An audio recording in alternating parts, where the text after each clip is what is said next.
પૂજાબેન રાજેશભાઈ વાઘેલા બોલું છું। આ વિસ્તારમાં અમારે કેદુનો છે ને આ 40 વર્ષથી અમારો પ્રશ્ન આવેલો આવે પણ કોઈ નિકાલ નથી થતો। ગટરનો પાણીનો કાંઈ નહીં, રસ્તા કાંઈ નહીં અને ગંદકી એટલી છે કાંઈ અમે મજૂરી કરવા વાળા માણસ છે, અમારે શું કરવાનું હવે? અમે 3-4 વાર તો છે ને અમે અરજી કરી આવ્યા છે ઓફિસે પણ કોઈ અમારું એને ધ્યાનમાં રહેતું નથી। આજે અમે પાણીનો ગટરનો રોડ રસ્તા બધું અમે વિરોધ કરી છે। મારા લક્ષ્મીનો ઢોળો આવે છે પોલીસ સાથે અમે અરજી કરી છે।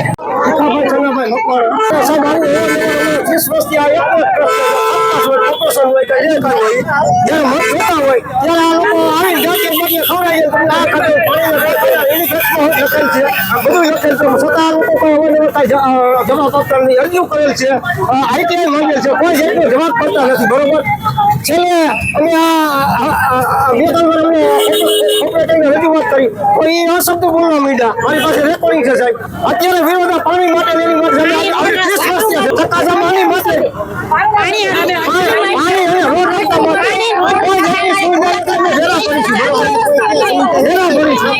સાંજ સમાચાર ફેસબુક પેજને લાઇક કરો, વિડીયો શેર કરો અને વધુ વિગતવાર સમાચાર માટે sanssamachar.net વિઝિટ કરો।